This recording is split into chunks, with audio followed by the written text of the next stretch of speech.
2021년 국내 시장의 핫 트렌드는 단연 메타버스와 ESG였습니다. 언론을 검색해보면 1년간 ESG 키워드가 언급된 기사 건수는 35,061건으로 하루에 100여 건의 ESG 기사가 쉬지 않고 나온 셈입니다. 연초부터 화두가 되었던 이 두 가지 키워드는 국내 대다수 기업이 무슨 일을 하든지 빠지지 않고 내세운 마법의 단어였습니다.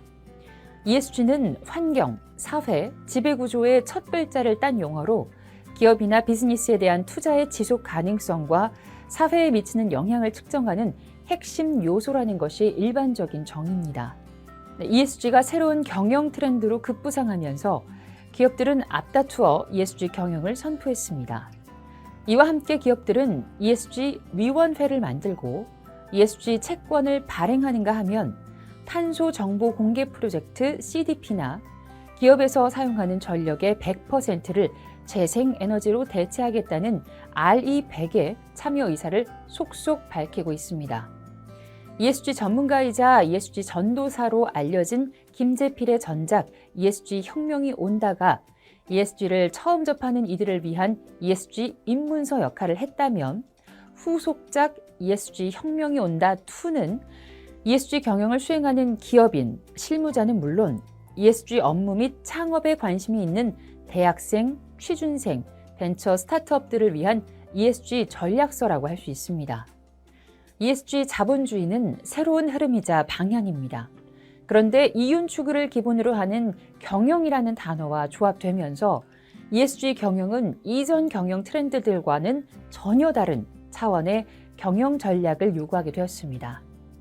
ESG가 장기적으로 좋은 건 알겠지만 당장 경영에 적용하면 적지 않은 비용과 시간이 듭니다. ESG의 의미는 지키면서 실적 목표를 달성해야 한다는 점이 실무자들에게는 딜레마이자 ESG 경영이 어렵다고 느끼는 부분입니다. 이로 인해 겉만 번지르르하게 포장해 ESG 평가 점수만 따려는 이른바 ESG 워싱 현상이 나타나면서 ESG는 사기다라는 냉소적인 전망과 비판도 적지 않습니다. ESG 혁명이 온다 2는 그러한 우려를 불식시키고 ESG를 어떻게 경영에 접목해서 기업의 가치를 높일 수 있을까를 집중적으로 조망합니다.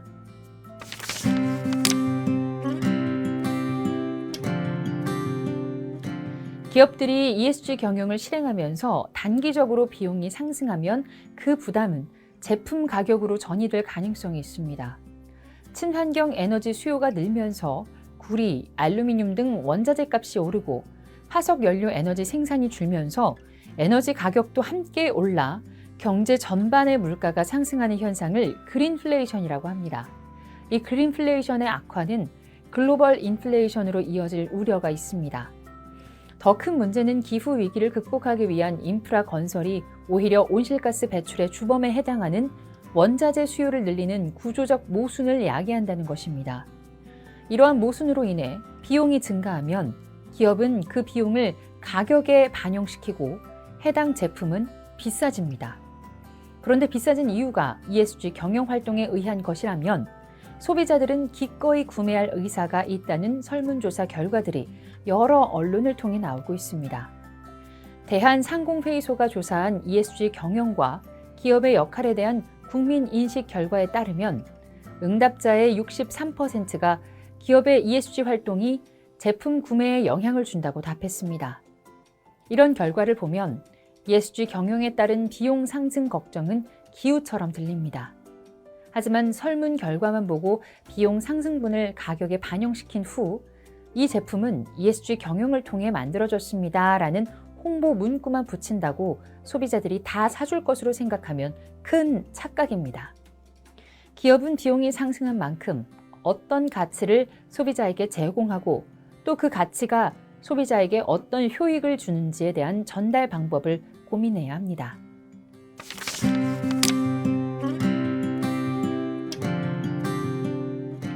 (2030년에는) 전 세계 ESG 투자 자산이 103조 달러, 한화로 약 14경 8,200조 원까지 늘어날 전망입니다. 이 수치는 전 세계 투자 자산의 95%에 해당하는 규모로 거의 모든 투자에서 ESG를 고려하게 된다는 것입니다. 130조 달러라는 천문학적 규모의 글로벌 자금이 제대로 된 ESG 사업에 투자되기 위해서는 무늬만 ESG인 사업들을 걸러낼 필요가 있습니다. 이 기준으로 제시된 것이 텍소노미입니다. 텍소노미란 사전적으로 분류학, 분류 체계를 뜻합니다. 텍소노미는 무엇이 녹색 산업이고 무엇이 ESG인가에 대한 가이드라인을 제시한 것으로 환경적으로 지속 가능한 경제 활동을 업종에 따라 정의하고 판별합니다. 그린워싱을 방지하고 기업의 투명성을 강화하기 위해 EU는 2014년 10월 기업의 ESG 정보 공개를 의무화하는 비재무 정보보고 지침을 제정했습니다. 이것이 EU 텍소노미의 출발점입니다. EU 텍소노미는 6가지 환경 목표와 4개의 판단 조건을 제시하는데 이를 모두 충족해야만 녹색 산업으로 인정합니다. 6가지 환경 목표에는 1. 기후변화 완화 2. 기후변화 적응 3.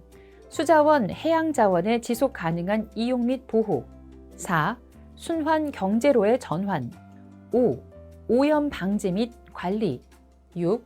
생물 다양성과 생태계 보호 및 복원 등이 포함되어 있습니다. 녹색 산업에 선정되려면 1차적으로 6대 환경 목표 중 하나 이상에 상당 수준 기여하면서 나머지 환경 목표들에 대해 중대한 피해를 주지 않아야 합니다. 그러한 조건이 충족되면 4단계에 걸쳐 지속가능한 경제활동인지 선별됩니다. EU 텍소노미는 ISO 텍소노미 등의 다른 텍소노미가 구속력을 갖지 않는 데에 반해 법적 구속력을 가지며 발효되는 순간 모든 회원국에 직접 적용됩니다. 다만 아직 완성된 것이 아니므로 장기적인 접근이 필요합니다. 무엇보다 중요한 것은 텍소노미를 바라보는 기업의 인식 전환입니다. 텍소노미가 단순히 지키면 좋은 가이드라인이 아니라 기업들의 생존이 걸린 이슈임을 인지해야 합니다.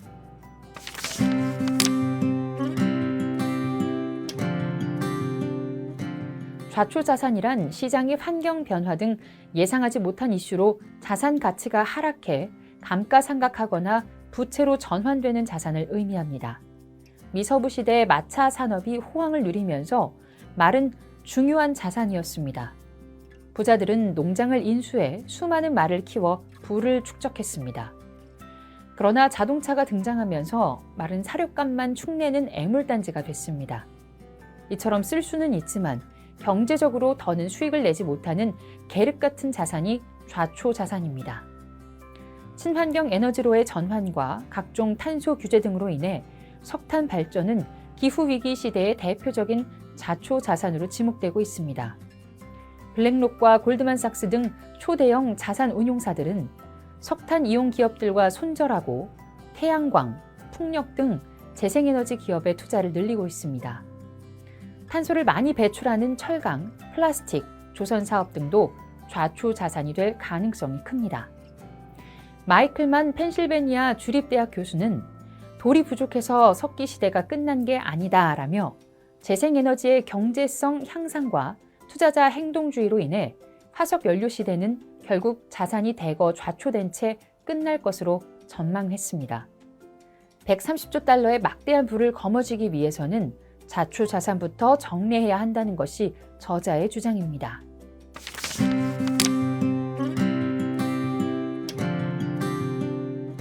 원전을 EU 그린 텍소노미에 포함할지를 놓고 찬성국과 반대국 간의 갈등이 고조되고 있습니다. 텍소노미 규정 중 6개 환경 목표 가운데 하나 이상의 달성에 기여하면서 그 과정에서 다른 환경 목표에 중대한 피해를 주지 않는 DNSH 원칙이 있는데 원자력은 이 원칙에 의해 텍소노미에 포함되지 않았습니다. 반대국은 국가 에너지 시스템의 일부로 원자력을 찬성하거나 반대할 주권은 인정하지만 원자력을 텍소노미에 포함시키면 텍소노미의 무결성, 신뢰성 및 유용성이 영구적으로 손상될 것이라고 주장합니다. 반면 찬성국들은 원자력은 저렴하고 안정적이고 독립적인 에너지원이며 기후변화와의 전쟁에서 승리하려면 탄소 배출이 없는 원전이 필요하다고 주장합니다. 유럽연합 지도부들은 전력난으로 인한 가격 상승을 우려해서 원전 도입을 지지하고 있습니다.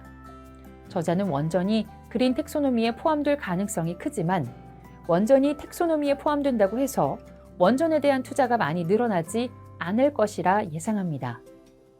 ESG 투자자들이 원전 도입을 원치 않고 있으며 재생에너지의 경제성이 원자력보다 크게 앞서기 때문입니다.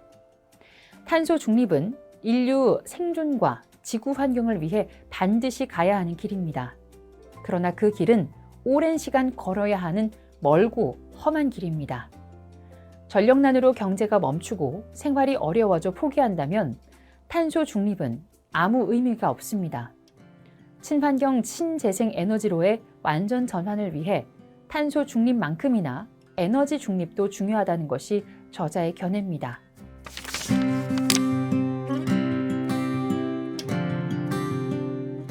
앞서 개괄한 내용은 130조 달러라는 거대 ESG 시장에서 부와 가치를 창출하기 위해 어떤 차별화된 ESG 경영 전략이 필요한지를 ESG와 관련한 핵심 이슈를 통해 살펴보았다면 이 책의 파트 2에서는 탄소 중립, 순환 경제, 수자원 관리, 건강한 일터, 조직 다양성, 투명한 지배구조, ESG 디지털 트랜스포메이션 등 앞으로 세계 시장에서 펼쳐질 7가지 트렌드가 어떻게 기업들의 기회 요인이 되고 경쟁 우위로 작용할 수 있을지에 대해 살펴봅니다. ESG 경영의 성공 키워드는 기술, 사람, 지구입니다.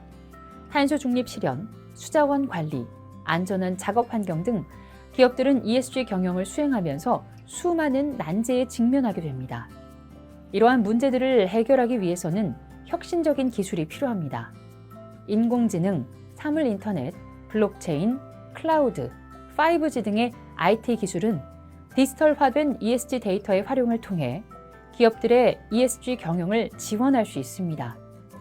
이러한 디지털 전환이 ESG 경영의 핵심이 되어 환경 및 사회 문제 해결과 함께 새로운 가치 창출로 기업 성장에 기여할 것이라는 점이 저자가 제시한 ESG 경영의 미래 비전입니다.